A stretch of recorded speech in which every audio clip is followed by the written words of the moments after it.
Good morning everyone, welcome to Gills mentor online learning platform. I hope आप जहां भी होंगे बहुत अच्छे होंगे। आज के सेशन की बात करें तो बहुत ही इंपॉर्टेंट होने वाला है आप सबके लिए। इतना महत्वपूर्ण होगा क्योंकि आजकल के पेपर का एक ट्रेंड सेट हो चुका है कि आप अगर सोचेंगे, पिछले पेपर्स भी देखेंगे तो आपको स्टेट वाइज बहुत कुछ पूछा जाता है। तो ऐसे क्वेश्चंस हम लोग पिक करके लाए हैं जो कि हर एक स्टेट वाइज हम 50 फैक्ट्स पे डिस्कस किया करेंगे। किसी भी स्टेट को पर्टिकुलर अगर एक ही दिन के अंदर बहुत सारे स्टेट्स के बारे में पढ़ लेंगे तो वो आई थिंक माइंड में एक स्ट्राइक हो जाती है कि हाँ यार, कौन सा याद रखें कौन सा नहीं। जी हाँ, लेकिन मैं आपको इंडिविजुअल स्टेट्स के बारे में बहुत अच्छे से टीच करूंगा और आपको प्रॉपर तरीके से याद भी करवाऊंगा। फिर उसके अलग से हम लोग एमसीक्यू कवर करेंगे। तो आई होप बहुत अच्छे से आप सब क्लियर कर सकोगे।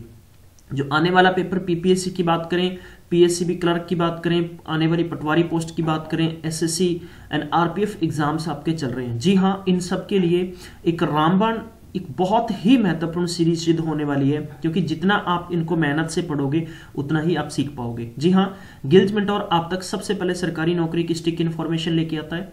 आप चाहते हैं कि आप तक सारी की सारी इन्फॉर्मेशन अपडेट होती रहे तो चैनल को सब्सक्राइब करो। सब्सक्राइब करने के साथ में बेल आइकन को दबाना बिल्कुल भी नहीं भूलना है। जी हाँ, और आपको बताना चाहता हूं कि हमने एक बहुत ही अच्छा आप सबके लिए काम किया है और वो मैं आपको बताना चाहूंगा कि काम कौन सा किया है। जी हाँ गाइस, आपको 500 एमसीक्यू जो कंप्यूटर मैंने करवाए हैं अब वो चेंज करके हमने कन्वर्ट कर दिया है 2000, यानी अब वो सीरीज 2000 की बनने जा रही है, क्योंकि हम लोग उसको आगे कंटिन्यू करते जाएंगे। हमारा किसी भी क्लास का लेक्चर है वो आपको 1 डेज यानी एक दिन छोड़कर आता है। ठीक है, तो प्यारे बंधु आप देखना नहीं भूला करें। मुझे मैक्सिमम हर एक वीडियो पे लाइक्स और शेयर चाहिए, चाहे आपको 2 टाइम क्यों ना देखना पड़े। जी हाँ, इससे क्या होता है ना कि हर एक स्टूडेंट तक आप पहुंच पाएंगे और पहुंचा पाएंगे। हमारा विजन आप सबको फ्री में टीच करना है और आपको इसके साथ में स्टडी मटेरियल डाउनलोड करने का एक मौका देना है। जी हाँ, चलिए गाइस, तो हम शुरू करते हैं आज का सेशन। लेकिन आज मैं बताना चाहूंगा कि 2 जनवरी है, जो कि किस नाम से जाना जाता है। नेशनल डे कौन सा है? तो साइंस ऑफ फिक्शन के लिए जाना जाता है। जी हाँ, साइंस ऑफ फिक्शन के लिए जाना जाता है आज का 2 जनवरी। तो आपको याद रखना है, नेशनल साइंस फिक्शन डे के नाम से जाना जाता है। क्यों जाना जाता है? क्योंकि million of science fiction fans across the US इसको मनाते हैं। हम बात करें कि ओवरऑल वर्ल्ड के अंदर इस फिक्शन डे को सेलिब्रेट किया जाता है। क्यों किया जाता है? क्योंकि बहुत ही महान एक राइटर और ऑथर थे जिनका नाम था इसाक एसिमोव था। वो एक प्रोफेसर भी थे, एक राइटर भी थे और एक ऑथर भी थे। उन्होंने बहुत सारी बुक्स भी लिखी और मैं ये कह दूं कि खोज के तौर पर भी बहुत बड़े जाने जाते थे। जी हाँ, उनका बर्थ 2 जनवरी 1920 को हुआ था और उन बात करें कि इस दुनिया को उन्होंने अलविदा कहा था 6 अप्रैल 1992 को। जी हाँ, वो मैं इनको कह दूं कि अगर वो पहचान के तौर पर बात करें तो वो अपने काम के लिए बहुत बड़े पहचाने गए हैं। जी हाँ, और साइंस फिक्शन में उन्होंने बहुत सारी बुक्स लिखी हैं और इसीलिए उनको बिग 3 के नाम से भी जाना जाता था। जी हाँ, तो ये आपको याद रखना है। मोटिवेशनल थॉट आपके लिए 5 डेली रिमाइंडर आपको याद रखनी है, चीजें याद रखनी है हमेशा।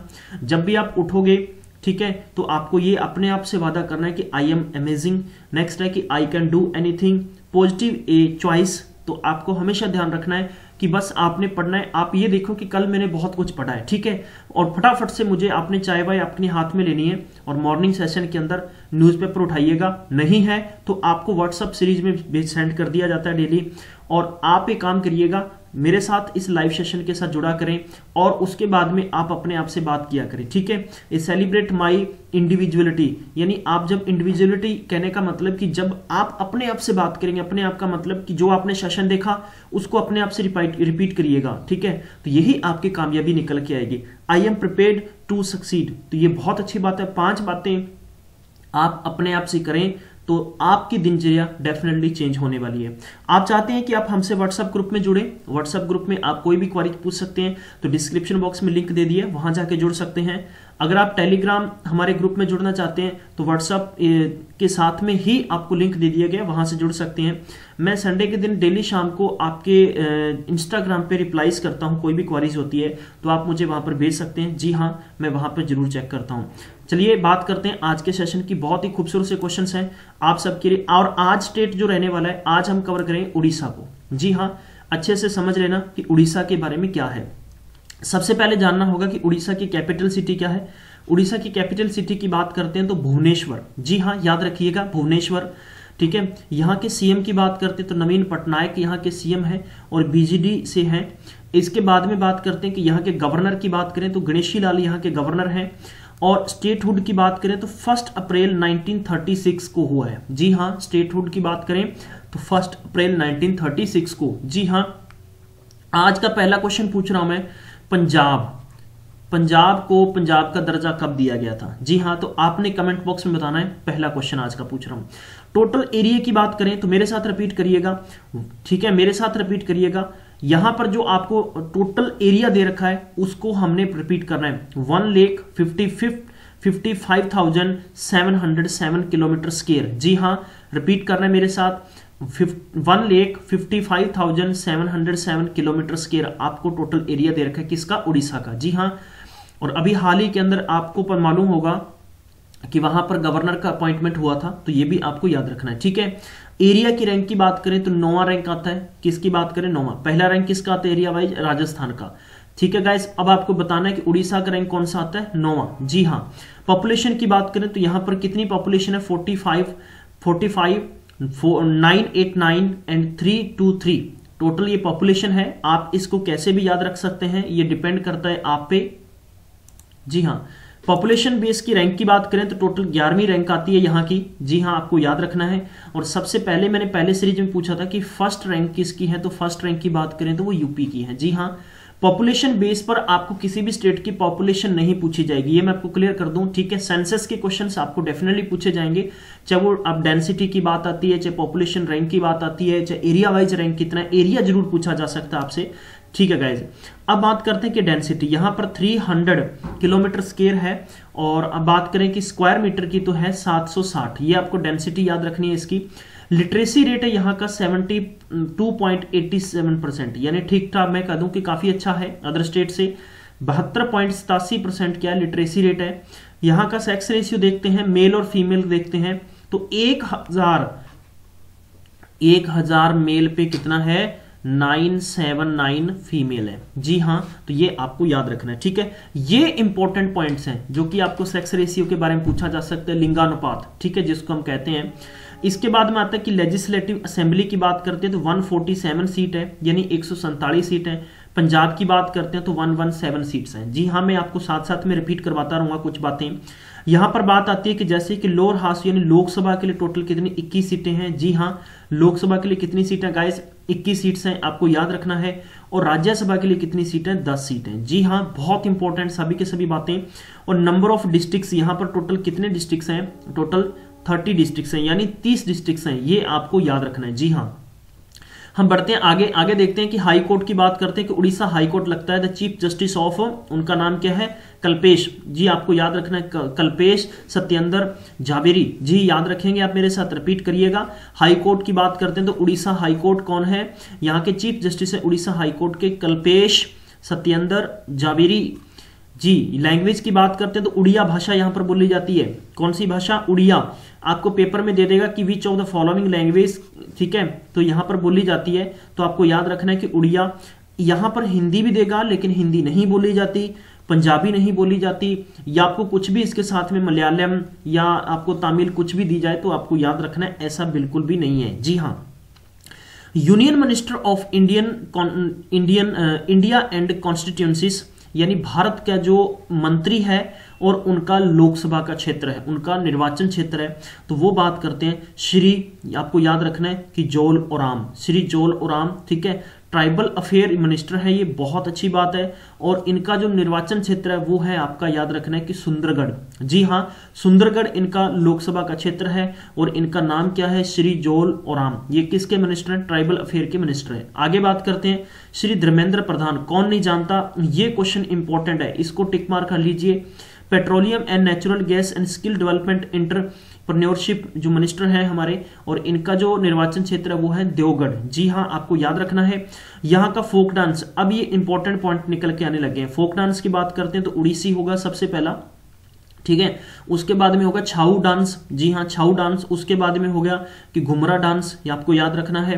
फिर हो गया कि गोटीपुआ डांस, जी हाँ आपको उसके बाद में याद रखना है कि संबलपुरी डांस, जी हाँ।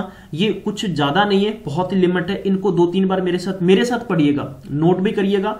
चलिए, उड़ीसी डांस पहला हो गया, फिर छाऊ डांस हो गया, जी हाँ। उसके बाद में घुमरा डांस हो गया, फिर उसके बाद में कौन सा हो गया कि गोटीपाऊ डांस हो गया, जी हाँ। उसके बाद में हो गया कि सांबलपुरी डांस हो गया। बहुत अच्छी बात है, आप सबको मालूम होना चाहिए इन छोटी छोटी बातों के लिए, जी हाँ।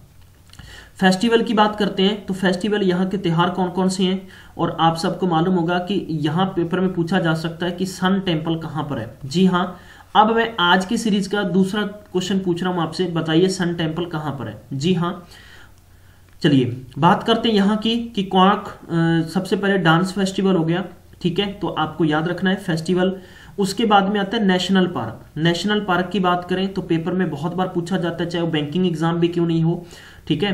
तो आपको याद रखना है भिटार-कनिका नेशनल पार्क, भिटार-कनिका नेशनल पार्क हो गया। उसके बाद में हो गया कि सिंपली पॉल नेशनल पार्क कहां पर है, उड़ीसा के अंदर है। इंपॉर्टेंट फैक्ट्स है, इंपॉर्टेंट फैक्ट्स गाइस, इनको नोट करने की कोशिश करिए, ठीक है। इग्नोर कभी नहीं करें पेपर के लिए, क्योंकि जिन बातों को हम इग्नोर करते हैं वही आ जाता है, जी हाँ। अपार्ट फ्रॉम तो आपको याद रखना है कि रिवर यहाँ की महानदी होगी, फिर ओके ब्राह्मणी होगी, फिर उसके बाद में बेटा रानी हो गई, फिर इंद्रावती होगी, जी हाँ। उसके बाद में आपको पेपर में पूछा जा सकता है, ठीक है, तो रूसी कोल्वा किया करें। और अगर आप में से किसी को याद नहीं होता तो मैं एक चीज बताता हूं, दिल से दिमाग से 2 बार 3 बार उनको देखा करें, पढ़ा करें, आपको आराम से याद हो जाएगा, जी हाँ। थर्मल जो पावर प्लांट है उनकी बात करते हैं। थर्मल पावर प्लांट यहाँ पर कितने हैं, सबसे पहले हो गया आपके पास तालचेर थर्मल पावर प्लांट, ठीक है, पहला आपको याद रखना है। दूसरा आपके पास हो गया कि वेदांता, ठीक है, वेदांता। जारसुगुदा याद रखिएगा पावर प्लांट। यहां के डैम की बात करते हैं, हीराकुंड डैम महानदी पर, कौन किसको नहीं पता, important question, very very important question. फिर उसके बाद में हो गया, नेक्स्ट की बात करें तो रेंगाली डैम, ये किस ब्राह्मणी रिवर पर है, ये भी पूछा जा सकता है। इसके बाद में हो गया इंद्रावती डैम, इंद्रावती रिवर पर है। यानी जो नेम दे रखा है, सिर्फ यहां पर आपको बिगनिंग में ऐसा ध्यान रखना है कि ज्यादातर जो नेम दे रखे होते हैं उसी के अकॉर्डिंग ही उसकी रिवर होती है जहां पर होता है। फिर उसके बाद में हो गया, पेपर के संदर्भ में बहुत इंपॉर्टेंट फैक्ट्स हैं, क्योंकि ऐसी छोटी छोटी बातें आपको याद रखनी है। उसके बाद में हो गया कि मंदिरा डैम, ये हो गया आपको कौन से पे, संख रिवर पर, जी हाँ। इसके बाद में आता है लेक, आपको लेक याद रखना है, ठीक है, तो पेपर के संदर्भ में इंपॉर्टेंट है। अंशुपा लेक पहला हो गया, अंशुपा लेक। फिर चिल्का लेक, ठीक है, किसे नहीं पता, कितनी बार नहीं पेपर में आया चिल्का लेक के बारे में, ठीक है। और फिर हो गया कंजिया लेक, जी हाँ, आपको याद रखना है, पहला कौन सा हो गया, अंशुपा लेक, फिर दूसरा हो गया चिल्का लेक, तीसरा हो गया आपके पास कंजिया लेक, जी हाँ, 3 यहाँ की लेक हो गई। इसके बाद में स्टेडियम, स्टेडियम का नाम आपको पूछा जा सकता है, द आइकॉनिक, ठीक है, बाराबती स्टेडियम, ठीक है, ये पेपर में पूछा जा सकता है, कलिंगा स्टेडियम। उसके बाद में आ गया कि दिलीप तिर्के स्टेडियम। तो ये इंपॉर्टेंट चीजें हैं जो आपको आनी चाहिए, व्यवहारिक नॉलेज पर भी आनी चाहिए। आप सबको मालूम होगा कि रेलवे के जो एग्जाम चल रहे थे ग्रुप डी और एएलपी के, आपको नहीं मालूम होगा कि कभी भी जीके हिस्ट्री में ये नहीं पूछा गया कि इस फिल्म का डायरेक्टर कौन है, इसका निर्देशक कौन है, ये फिल्म किसके द्वारा बनाई गई है। तो ऐसे क्वेश्चंस पूछे जाते हैं। तो मैं आपको ये पर्सनल व्यू दूंगा इस बात का कि आपको हर एक क्वेश्चन को अच्छे से पकड़ के चलना है। पोर्ट की बात करते हैं तो यहां पर कौन से, प्रदीप पोर्ट है, जी आपको याद रखना है। सोलर पावर प्लांट की बात करते हैं तो ग्रीन एनर्जी डेवलपमेंट कॉर्पोरेशन है उड़ीसा के अंदर, और इसकी शॉर्ट फॉर्म है, आपको याद रखना है। इंपॉर्टेंट फैक्ट्स हैं ये भी सारे के सारे। वाइल्ड लाइफ सेंचुरी की बात करते हैं तो आपको याद रखना है, ठीक है, द बैडरामा वाइल्ड लाइफ सेंचुरी हो गया। दूसरा आगे आपके पास हो गया कि बेसीपाली वाइल्ड लाइफ सेंचुरी हो गया, जी हाँ, इनको थोड़ा सा याद रखिए, ठीक है। बदरामा, ठीक है, इसको कोई भी कर लीजिए, बैड रामा, यानी रामा है आपका कोई दोस्त है, वो बुरा है, ठीक है, उसकी हालात ठीक नहीं है, वो मतलब थोड़ा सा अलग तरीके से रहता, पर बेसीपाली में, ठीक है, ठीक है, उसने कहा ठीक है। तो जब आप उसे लेकर कहां जा रहे हैं कि बालूकंड और कोणार्क वाइल्ड लाइफ सेंचुरी में गए, ठीक है, तो यहां पर भी आप कहां पर गए, बालूखंड, याद रखिएगा, बालूखंड। पेपर के संदर्भ में इंपॉर्टेंट फैक्ट्स हैं, आप इनको किसी भी तरीके से याद रखें, डिपेंड ये करता है कि आपको याद कैसे होते हैं, ठीक है। और आप कहां पर गए, बेसीपाली गए, और दूसरा कौन सा, बालूखंड गए। और इसके बाद में मेरे प्यारे बंधु आ जाता है नेक्स्ट आपके पास भिटार-कनिका, जी हाँ, भिटार-कनिका। भिटारकनिका भी गए, और इसके बाद में आप कहाँ गए, जी हाँ, यानी चंडका, और चंडका एलिफेंट सेंचुरी है, वहां पर भी घूमने के लिए गए। और अंत में आप कार्लापात, वेरी वेरी इंपॉर्टेंट है, पेपर में एसएससी में बहुत बार पूछा गया कि कार्लापात वाइल्ड लाइफ सेंचुरी कहां पर है। और फिर इसके बाद में कौन सा हो गया, खाला सुनी, जी हाँ, खाला सुनी वाइल्ड लाइफ सेंचुरी हो गया। अब आपको थोड़ा सा टफ लग रहा होगा याद करने के लिए, लेकिन आपको याद करना पड़ेगा, जी हाँ। इसके बाद में होगा कोटागढ़ वाइल्ड लाइफ सेंचुरी, और फिर अंचरी, और फिर उसके बाद में हो गया सुनाबेडा वाइल्ड लाइफ सेंचुरी, एंड फिर उसके अंत में हो गया लाखीरी वैली वाइल्ड लाइफ सेंचुरी। फिर हो गया आपके पास नंदनकना जूलॉजिकल पार्क, नंदनकना जूलॉजिकल पार्क आपको याद रखना है, और सतकोशिया टाइगर रिजर्व है यहाँ पर। और फिर उसके बाद में हो गया सिंपलीपाल नेशनल पार्क हो गया, और फिर उसके बाद में हो गया कपिलाशा वाइल्ड लाइफ सेंचुरी हो गया। जी हाँ, ये इंपॉर्टेंट फैक्ट्स थे, आप तक मैंने पहुंचाए हैं। कोशिश करें, जैसा मैंने शुरू में कहा कि बैड कौन है, रामा है, कहां पर गए आप लोग, ठीक है। तो आप पाली के नाम से भी, बेसी पाली के नाम से भी याद रख सकते हैं।